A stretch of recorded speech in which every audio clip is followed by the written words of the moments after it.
wabarakatuh ya Pak. Waalaikumsalam warahmatullahi wabarakatuh.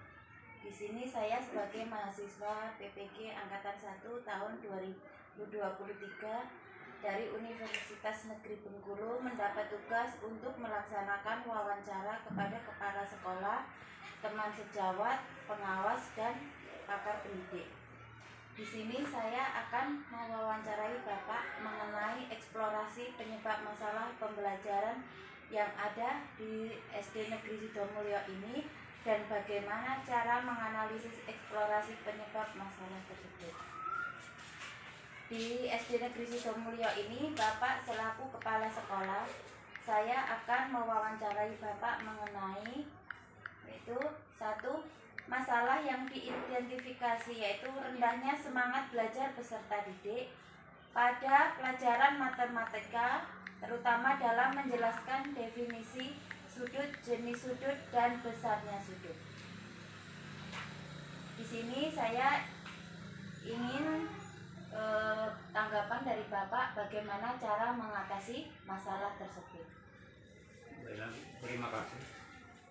Untuk menyikapi rendahnya semangat belajar siswa terutama pada matematika pada umumnya, maka dari itu kita mengharapkan kepada Bapak Ibu, termasuk Ibu sendirian, pertamanya kita kan harus memilih metode belajar yang tepat, kemudian memanfaatkan media pembelajaran untuk menyemangatkan anak-anak itu untuk belajar, kemudian memaksimalkan fasilitas kita yang ada. Kadang-kadang kita itu kan untuk medianya ada tapi tidak digunakan, itu timbulnya minat anak itu berkurang kan. Kemudian ciptakan suasana belajar yang menyenangkan, yang kita serius, kita ngasih materi tapi anak-anak tidak dilibatkan, maka dari itu kurangnya terciptanya kita proses belajar mengajar yang baik kan. Nah itu saja. Dan yang kedua yaitu bagaimana agar hubungan komunikasi antara guru dan orang tua peserta didik berjalan dengan baik. Selama ini sepertinya hubungan komunikasi itu kurang begitu terjalin dengan baik. Nah, ke depan itu sebaiknya kita sebagai guru itu dengan wali murid kita mengadakan atau pertemuan. Nah, kita kumpulkan nomor-nomor WA wali murid itu kan. Nah, kita buat grup tersendiri. Pokoknya kita Ibu Sum kelas 3 kan. Nah, buat grup kelas 3, wali murid kelas 3. Maka kita bisa konsultasi kepada wali murid. Kemudian dengan membuat buku penghubung. Mungkin di sekolah kita kan ada anak-anak kita bermasalah, pada tanggal berapa kejadiannya itu dicatatkan, nanti kita sampaikan kepada wali muridnya, baik itu secara pribadi, WA pribadi ataupun dalam grup. Tapi kalau yang dalam grup itu yang prinsipnya umum. Kalau kenakalan ataupun ada anak yang mengambil yang rekannya, jangan sampai di grup kan, kita panggil secara pribadi. Kemudian mengadakan seminar yang melibatkan orang tua, diajak orang tua itu kan. Kemudian berikan perhatian pada siswa yang butuh bantuan. Jadi tidak semua anak itu baik kan. Mungkin ada kendala-kendala, tetapi kita harus diperdalami kendala itu. Apa yang sebenarnya membuat anak ini kurang minat belajar ataupun membuat anak ini nakal di sekolah kan. Nah, maka kita harus teliti.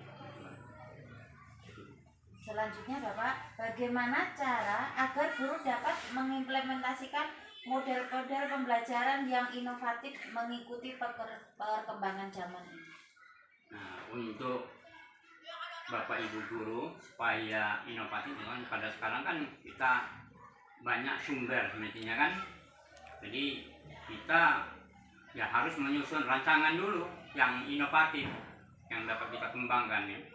Kemudian mengembangkan rancangan tersebut. Nah, sudah dikembangkan kita uji coba kan, bagaimana sebaiknya.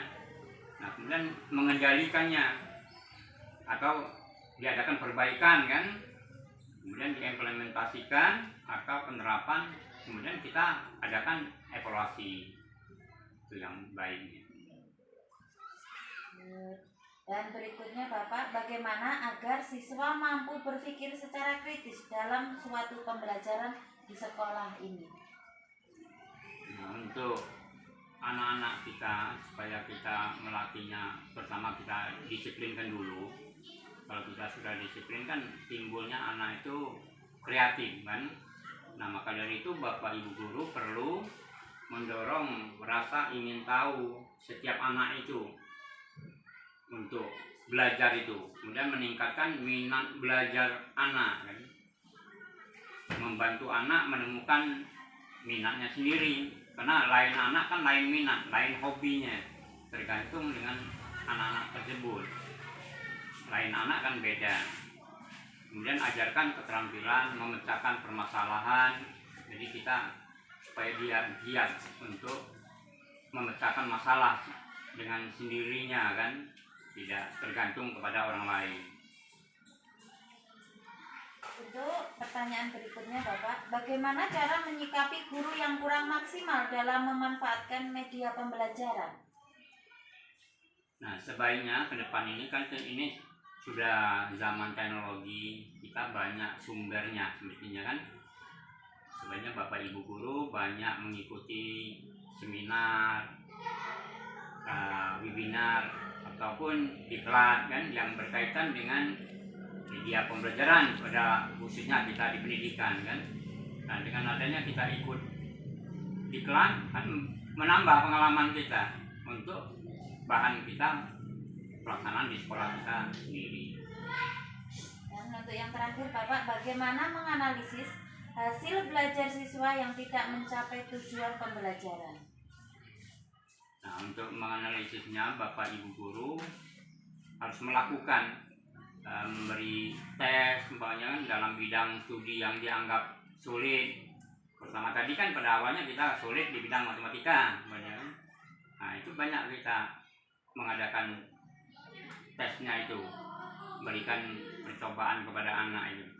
Kemudian melakukan wawancara dengan siswa yang bersangkutan untuk mengetahui pendapat siswa tentang kesulitannya. Banyak kesulitannya di mana. Setiap anak kan lain sulitnya. Mungkin kita ambil contoh kan belajar matematika. Anak ini mungkin sulit di masalah pemecahan sudut kan, menentukan besar sudut. Nah, anak yang lain mungkin kelemahan di bidang KPK, EPB namanya, atau mencari akar, itu tergantung pada anak-anaknya. Nah itu perlu kita bahas ulang kembali banyak. Kemudian kita menganalisa hasil belajar yang telah dicapai oleh siswa kita. Kemudian kita adakan observasi banyak kegiatan siswa dalam belajar. Itu saja Bu. Demikian Bapak, terima kasih atas waktunya.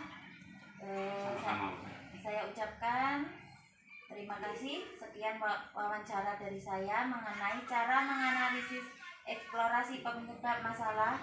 Dan saya akhiri, wassalamualaikum warahmatullahi wabarakatuh. Waalaikumsalam warahmatullahi wabarakatuh.